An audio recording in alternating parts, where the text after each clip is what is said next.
요즘 황혼 이혼이 정말 많아졌습니다. 특히 60대 여성분들이 혼자 남게 되는 경우가 급증하고 있죠. 재산 분할로 받은 1억 4천만 원, 이 돈으로 과연 20년을 버틸 수 있을까요? 막연한 불안감에 잠 못 이루시는 분들을 위해 오늘 영상을 준비했습니다. 실제 사례를 바탕으로 주거비, 생활비, 의료비까지 현실적인 노후 설계 방법을 알려드립니다. 국민연금, 기초연금 받는 방법부터 지출 줄이는 노하우, 부업으로 소득 만드는 법까지 구체적으로 담았습니다. 혼자가 되어도 괜찮습니다. 오늘 영상이 여러분께 작은 희망이 되길 바랍니다. 여러분, 혹시 이런 생각 해보신 적 있으세요? 30년, 40년을 함께 살아온 남편과 헤어지고 나니 세상이 온통 낯설게 느껴지는 그 순간 말이에요. 요즘 65세 전후로 이혼하시는 분들이 정말 많아졌습니다. 통계청 자료를 보니까 2023년 황혼 이혼이 전체 이혼의 38%를 넘어섰더라고요. 특히 여성분들이 홀로 남는 경우가 대부분이죠. 오늘 이야기 나눌 주인공은 올해 65세 김순자 씨입니다. 가명이에요. 재산 분할로 1억 4천만 원을 받았습니다. 아파트는 남편이 가져갔고 예금과 퇴직금 일부를 받은 거죠. 처음엔 이 돈이 큰 돈처럼 느껴졌대요. 그런데 막상 혼자 살아야 할 날들을 계산해 보니까 등골이 서늘해지더래요. 85세까지 산다고 치면 20년이잖아요.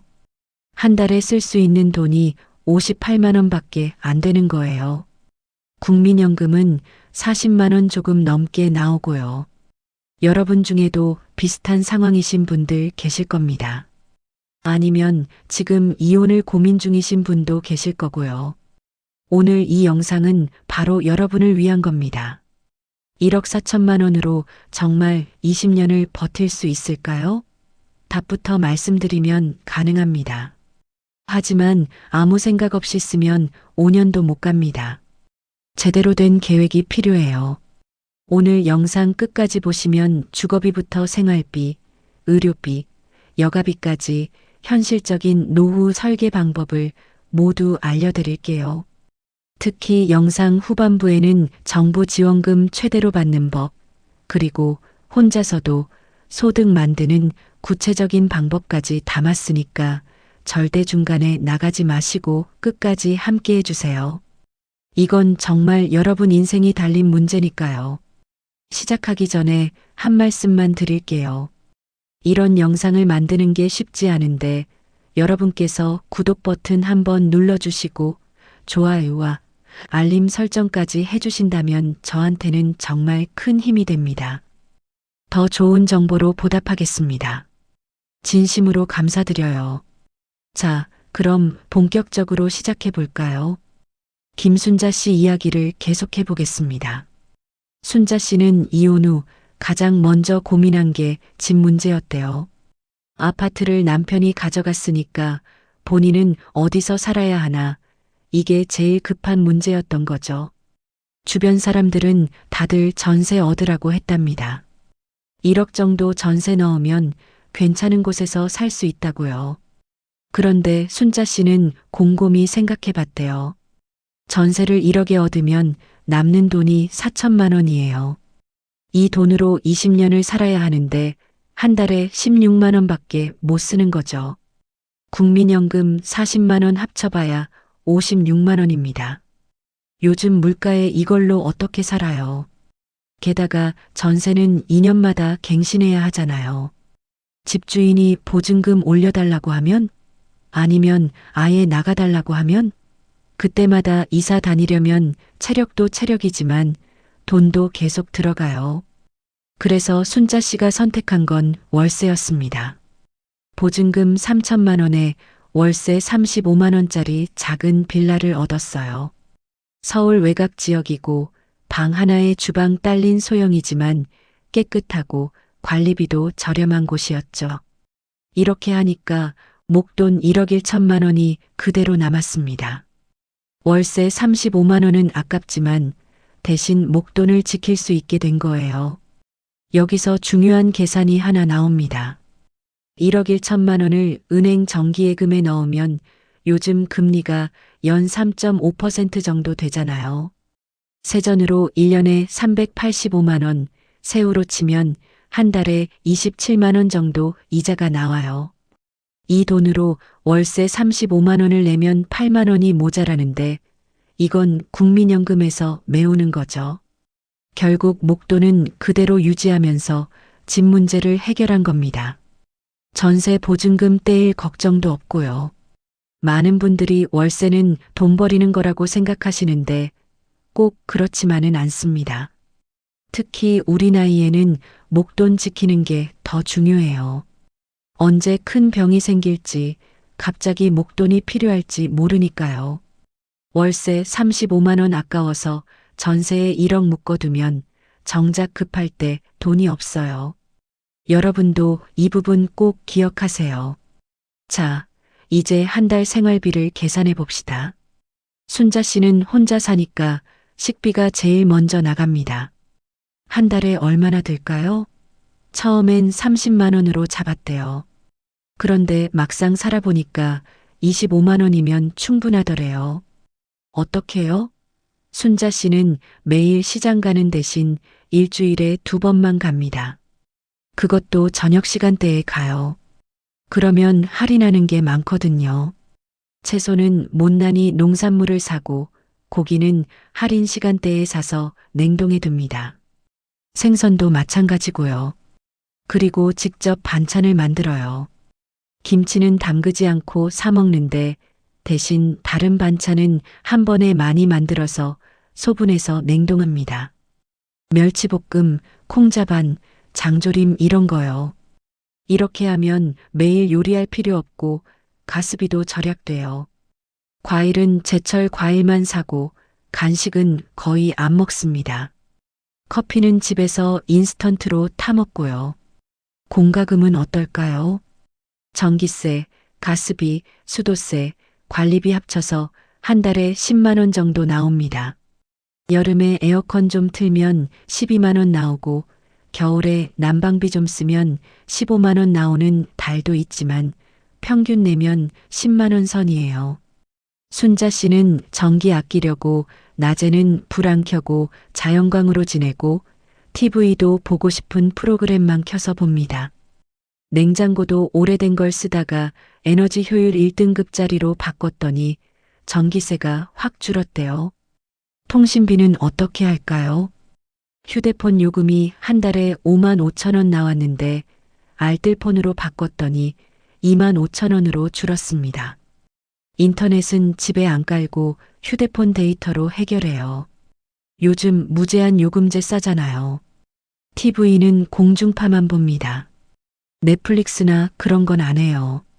이렇게 통신비를 3만 원 이내로 잡았습니다. 교통비는 한 달에 2만 원이면 됩니다. 순자 씨는 만 65세니까 지하철 무료고 버스도 무료잖아요. 가끔 택시 타는 것만 돈 들어가는데 그것도 최대한 안 타려고 합니다. 걸을 수 있으면 걸어요. 건강에도 좋고 돈도 아끼고 일석이조죠. 의료비가 문제입니다. 순자 씨는 고혈압이랑 당뇨가 있어요. 한 달에 병원비가 5만 원, 약값이 3만 원 나갑니다. 건강보험 혜택 받아도 이 정도 나오는 거예요. 여기에 3개월에 한 번씩 종합검진 받고 이것저것 추가 검사하면 1년에 50만 원은 더 들어갑니다. 그래서 의료비를 한 달 평균 12만 원으로 잡았어요. 보험료도 나갑니다. 순자 씨는 실손보험 하나 들어놨는데 한 달에 8만 원 나와요. 나이 들수록 보험료가 올라가잖아요. 그런데 이건 절대 끊으면 안 됩니다. 큰 병 걸리면 실손보험이 진짜 생명줄이에요. 입원비, 수술비 상당 부분 돌려받으니까요. 생활용품이랑 옷 사는 것도 있어야죠. 화장지, 세제, 샴푸, 비누 이런 거 한 달에 3만 원, 옷이나 신발은 1년에 30만 원 정도 쓰니까 한 달로 치면 2만 5천 원, 미용실은 2달에 한 번 가는데 1만 5천 원짜리 가니까 한 달 평균 7천 원, 합치면 한 달에 6만 원 정도 됩니다. 경조사비도 빼놓을 수 없어요. 친구 장례식, 조카 결혼식, 이런 거 한 달 평균으로 치면 5만 원은 잡아야 해요. 안 가려고 해도 가까운 사람들 거는 가야 하니까요. 여기까지 계산하면 어떻게 될까요?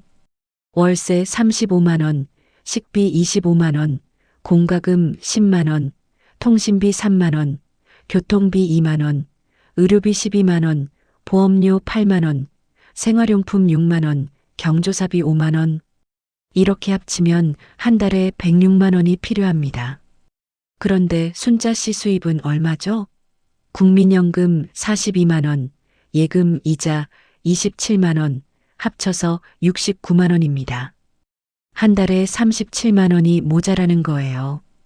1년이면 444만 원 부족하고 20년이면 8,880만 원 모자랍니다. 1억 1천만 원 있는데 8,880만 원 쓰면 2,120만 원 남네요. 이거 가지고 어떻게 살아요? 여기서 순자 씨가 해야 할 일이 2가지 있습니다. 첫째는 지출을 더 줄이는 것, 둘째는 수입을 늘리는 것. 그런데 지출은 이미 뼈만 남았어요. 더 줄이면 사람이 아니라 기계처럼 살아야 합니다. 그래서 수입을 늘려야 해요. 순자 씨가 제일 먼저 알아본 게 기초연금입니다. 만 65세 이상이고 소득 인정액이 기준 이하면 받을 수 있거든요. 2024년 기준으로 단독 가구는 소득 인정액이 213만 원 이하면 받을 수 있어요. 순자 씨는 국민연금 42만 원, 이자 소득 월 27만 원, 재산은 빌라 보증금 3천만 원과 예금 1억 1천만 원이니까 소득 인정액을 계산해 봤대요. 소득 인정액은 복잡해요. 월 소득에다가 재산을 소득으로 환산한 금액을 더하거든요. 재산 환산할 때는 기본 재산액을 빼고 계산해요. 대도시는 1억 3,500만 원까지 기본 재산액으로 인정해 줍니다. 순자 씨 재산은 1억 4천만 원인데 기본 재산액 1억 3,500만 원 빼면 500만 원만 환산 대상이에요. 이걸 연 4%로 환산하고 12개월로 나누면 월 1만 6천 원 정도 나옵니다. 그러니까 순자 씨 소득 인정액은 국민연금 42만 원, 이자 소득 27만 원, 재산 소득 환산액 1만 6천 원, 합쳐서 70만 6천 원이 나왔어요. 기준인 213만 원보다 한참 낮죠.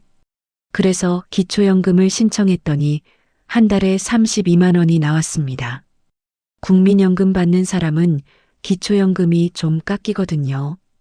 그래도 32만 원이면 큰 돈이에요. 이렇게 하니까 순자 씨 수입이 국민연금 42만 원, 이자 27만 원, 기초연금 32만 원, 합쳐서 101만 원이 됐습니다. 지출이 106만 원이니까 이제 5만 원만 모자라요. 1년이면 60만 원, 20년이면 1,200만 원 부족한 거죠. 1억 1천만 원에서 1,200만 원 쓰면 9,800만 원 남습니다. 이 정도면 여유 있게 살 수 있어요. 갑자기 큰 돈 들어갈 일 생겨도 대비할 수 있고요.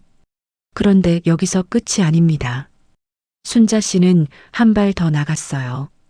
한 달에 5만 원씩 20년 동안 모자라는 거, 이거라도 채우고 싶었던 거죠. 그래서 부업을 시작했습니다. 뭘 했을까요? 순자 씨는 요리를 좋아해요. 특히 반찬 만드는 걸 잘하거든요. 그래서 옆집 할머니한테 반찬을 팔기 시작했습니다. 처음엔 한 분한테만 팔았어요. 일주일에 한 번 5가지 반찬을 소분해서 2만 원에 팔았죠. 그 할머니가 맛있다고 하니까 입소문이 났어요. 같은 동네 할머니 2분이 더 주문하셨고 지금은 5분한테 반찬을 팔고 있답니다. 일주일에 10만 원, 한 달이면 40만 원 수입이 생긴 거예요. 반찬 재료비는 한 달에 15만 원 정도 들어가니까 순이익이 25만 원입니다. 이것만으로도 한 달 적자 5만 원을 메우고도 20만 원이 남아요. 순자 씨는 이 돈을 따로 모으고 있습니다. 여행 가고 싶을 때 쓰려고요. 여러분도 할 수 있어요. 반찬 장사가 아니어도 돼요. 순자 씨 아는 언니는 아파트 경비 아저씨한테 다림질을 해줘요. 와이셔츠 한 장에 2,000원 받는데요. 하루에 5장씩만 다려도 한 달에 30만 원이에요. 또 다른 분은 동네 학원에서 아이들 등하원 도우미를 하세요. 오후 2시부터 5시까지 3시간만 일하는데 한 달에 50만 원 받으신대요. 중요한 건 체력이 허락하는 범위 내에서 하는 거예요. 무리하면 안 됩니다. 아프면 병원비가 더 나가요. 그리고 일을 해도 연소득이 기초연금 탈락 기준을 넘으면 안 되니까 세금 신고 안 하는 범위 내에서 용돈벌이 정도로 하는 게 좋습니다. 자, 이제 의료비 이야기를 좀 더 해볼게요. 우리 나이 되면 의료비가 정말 큰 부담이잖아요. 순자 씨도 고혈압 당뇨 때문에 매달 병원 가는데 병원비 아끼려고 여기저기 알아봤대요. 제일 먼저 동네 보건소를 활용하기 시작했어요. 보건소 가면 진료비가 정말 싸거든요. 혈압약, 당뇨약도 병원보다 훨씬 저렴하게 받을 수 있고요. 그리고 보건소에서는 무료 건강검진도 많이 해줍니다. 골다공증 검사, 치매 검사, 이런 것도 공짜로 받을 수 있어요. 또 순자 씨는 건강보험공단 홈페이지에서 본인이 쓸 수 있는 혜택을 다 찾아봤습니다. 65세 이상이면 틀니도 건강보험 적용돼요. 임플란트도 만 65세 이상이면 평생 2개까지 건강보험 적용받을 수 있고요. 순자 씨는 작년에 임플란트 하나 했는데 건강보험 적용받아서 30만 원 정도밖에 안 들었대요. 그리고 백내장 수술도 건강보험 적용되잖아요. 나중에 백내장 생기면 수술하는데 이것도 본인 부담금이 10만 원 정도밖에 안 돼요. 알고 쓰면 정말 혜택이 많습니다. 약 먹는 것도 중요해요. 순자 씨는 고혈압 약이랑 당뇨약을 꼬박꼬박 챙겨 먹습니다. 귀찮아도 먹어요. 왜냐하면 약 안 먹고 병 키우면 나중에 입원하고 수술하고 그때 드는 돈이 지금 약값의 100배예요. 예방이 최고의 치료라는 거 다들 아시죠? 운동도 빼놓을 수 없습니다. 순자 씨는 매일 아침 30분씩 걸어요. 동네 공원 한 바퀴 도는 거예요.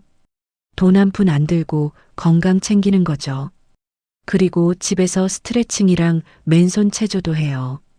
유튜브 보면 시니어용 운동 영상이 엄청 많거든요. 거기 보면서 따라하면 돼요. 식습관도 바꿨어요. 짜게 먹지 않고 기름진 거 줄이고 채소 많이 먹고 이렇게 하니까 건강이 좋아지는 게 느껴진대요. 혈압도 안정되고 혈당도 관리가 잘 되고요. 이제 외로움 문제를 이야기해 볼게요. 혼자 사는 게 제일 힘든 게 외로움이잖아요. 순자 씨도 처음엔 정말 힘들었대요. 40년 넘게 같이 살던 사람이 없으니까 집이 너무 조용한 거예요. 말할 사람도 없고 밥 먹어도 혼자고 TV 봐도 혼자고 이게 사람을 미치게 만들더래요. 그래서 순자 씨가 한 게 뭐냐면 동네 경로당에 나가기 시작했어요. 처음엔 쑥스러웠대요. 다들 아는 사람들끼리 모여 있으니까 낯설고 어색했던 거죠. 그런데 한두 번 나가다 보니까 얼굴 익은 분들이 먼저 말 걸어주시더래요. 같이 화투도 치고 수다도 떨고 점심도 같이 먹고 그러면서 친해졌답니다. 경로당 나가면 좋은 게 일단 난방비 아끼잖아요. 겨울에 집에서 혼자 있으면 보일러 틀어야 하는데 경로당 가면 따뜻하고 점심도 나와요. 그리고 무엇보다 사람들이랑 어울릴 수 있어요. 말벗이 생기는 거죠. 순자 씨는 또 복지관 프로그램에도 신청했어요. 노래교실, 댄스 교실, 스마트폰 교실, 이런 거 무료로 하거든요. 일주일에 두세 번 복지관 나가면서 취미생활도 생기고 친구들도 사귀었대요. 특히 스마트폰 교실에서 카톡하는 법, 유튜브 보는 법, 사진 찍어서 보내는 법 배웠는데 이게 정말 유용하더래요. 이제는 친구들이랑 카톡으로 연락하고 재밌는 영상 있으면 서로 공유하고 그래요. 손주들한테도 메시지 보내고 영상 통화도 하고요. 또 순자 씨는 도서관도 자주 가요. 도서관 가면 책도 공짜로 읽을 수 있고 에어컨도 나오고 조용하니까 좋대요. 신문이랑 잡지도 다 있고요. 하루 종일 있어도 아무도 뭐라 안 해요. 점심시간에만 나갔다 들어오면 되니까 시간 보내기 딱 좋습니다. 자, 이제 진짜 중요한 이야기를 해볼게요. 돈 관리하는 법이에요. 순자 씨가 1억 1천만 원 가지고 있잖아요. 이 돈을 어떻게 관리해야 할까요? 혹시 주식이나 코인 같은 거 하면 안 됩니다. 절대로. 우리 나이에는 원금 보장이 제일 중요해요. 순자 씨는 1억 1천만 원을 이렇게 나눴어요. 5천만 원은 정기예금에 넣었습니다. 1년짜리로 해서 금리 3.5% 받는 거예요. 3천만 원은 CMA 통장에 넣었어요. 이건 입출금이 자유로우면서도 이자가 조금씩 붙거든요. 긴급하게 돈 쓸 일 생기면 여기서 빼는 거죠. 나머지 3천만 원은 적금으로 넣었습니다. 매달 조금씩 깨서 쓸 거예요. 통장을 여러 개로 나눠 놓으면 좋은 게 돈 관리가 쉬워요. 생활비 통장 따로 있고 비상금 통장 따로 있고 이렇게 하면 실수로 돈 다 쓰는 일이 없어요. 그리고 절대 조심해야 할 게 있어요. 보이스피싱이랑 금융사기입니다. 요즘 노인들 타깃으로 사기치는 놈들 정말 많아요. 전화로 검찰이라고 하면서 돈 보내라고 하는 거 다 사기예요. 은행 직원이라고 하면서 카드 번호 알려달라고 하는 것도 사기고요. 절대 속으면 안 됩니다. 순자 씨 친구 중에 한 분이 보이스피싱 당해서 3천만 원 날렸대요. 금융감독원 직원이라는 사람이 전화해서 통장이 범죄에 연루됐다면서 돈을 안전한 계좌로 옮겨야 한다고 했답니다. 그래서 다 보냈는데 나중에 보니까 사기였던 거예요. 정말 조심하셔야 해요. 또 하나 자식들한테 돈 빌려주는 것도 조심하세요. 순자 씨는 아들이 사업한다고 돈 빌려달라고 했을 때 딱 잘라 거절했습니다. 냉정하게 들릴 수도 있는데 이건 본인 노후 자금이에요. 자식 도와주고 본인이 거지 되면 안 되잖아요. 자식들도 나중에 더 힘들어져요. 부모 모시느라 고생하게 되니까요. 이제 세금 이야기를 좀 할게요. 이자 소득이 연 2천만 원 넘으면 종합소득세 신고해야 하는데 순자 씨는 1억 1천만 원에서 나오는 이자가 연 385만 원이니까 신고 대상이에요. 그런데 기초연금 받고 있으면 소득이 늘어나면 기초연금이 줄어들 수 있으니까 조심해야 해요. 순자 씨는 세무사한테 물어봤는데 본인 경우에는 이자 소득이 있어도 기초연금에 큰 영향 없다고 하더래요. 왜냐하면 이자 소득을 소득인 정액 계산할 때 이미 반영했거든요. 다만 부업으로 버는 돈이 많아지면 나중에 기초연금 재산 정할 때 영향받을 수 있으니까 그것만 조심하면 된대요. 종합소득세는 5월에 신고하는데 홈택스 들어가서 직접 하면 어렵지 않아요. 순자 씨도 처음엔 복지관에서 세금 신고 도와주는 봉사자한테 배워서 했는데 한 번 하고 나니까 다음부터는 혼자 할 수 있더래요. 세금 환급도 받을 수 있으니까 꼭 신고하세요. 주거 환경도 중요합니다.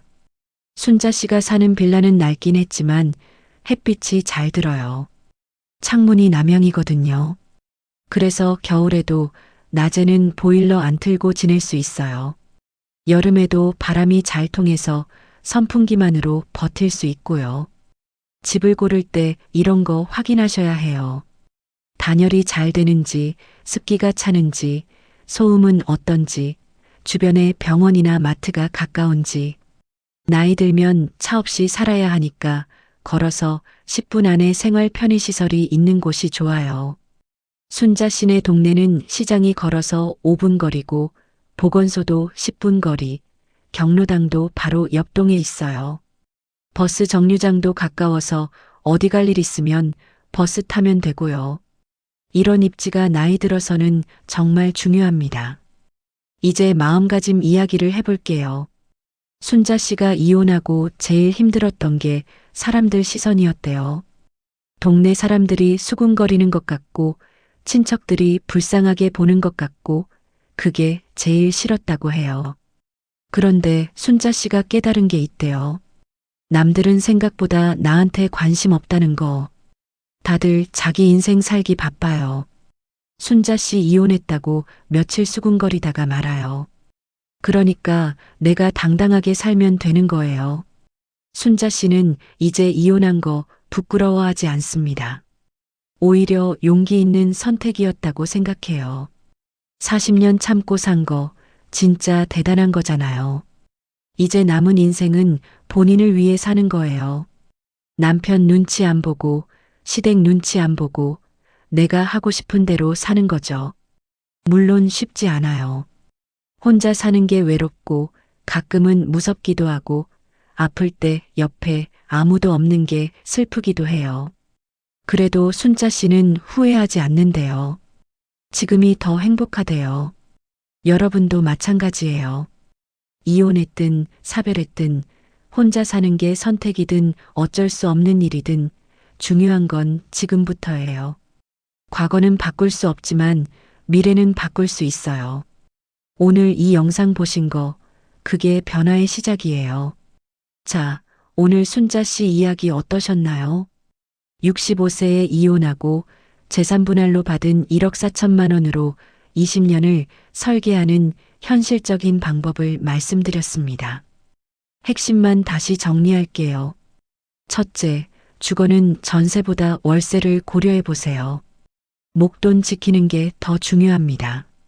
둘째, 기초연금 꼭 신청하세요. 모르면 손해예요. 셋째, 지출은 최대한 줄이되 건강과 관련된 지출은 아끼지 마세요. 넷째, 가능하면 작은 부업이라도 하세요. 돈보다 보람이 생깁니다. 다섯째, 외로움은 사람들 속으로 들어가서 극복하세요. 경로당, 복지관, 도서관 활용하세요. 순자 씨는 지금 행복하게 살고 있습니다. 돈은 넉넉하지 않지만 부족하지도 않아요. 친구들도 생기고 반찬 팔아서 용돈도 벌고 건강도 챙기면서 지내고 있어요. 무엇보다 자유로워요. 본인이 하고 싶은 일을 하면서 살고 있거든요. 여러분도 할 수 있습니다. 나이가 문제가 아니에요. 혼자인 게 문제가 아니에요.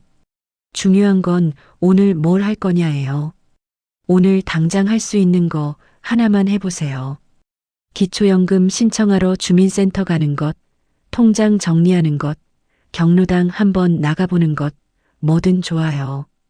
이 영상이 여러분께 작은 희망이 됐으면 좋겠습니다. 혼자여도 괜찮아요. 늦었다고 생각하지 마세요. 지금이 가장 빠른 때예요. 여러분은 충분히 강하고 충분히 할 수 있어요. 다음 영상에서는 국민연금 더 받는 법, 그리고 시니어들이 할 수 있는 부업 10가지를 구체적으로 알려드릴게요. 궁금하신 점 있으면 댓글로 남겨주세요. 여러분 한 분 한 분 다 읽어보고 있습니다. 오늘도 이렇게 함께 해주셔서 진심으로 감사드립니다. 모두 건강하시고 행복하세요. 우리 다음 영상에서 또 만나요.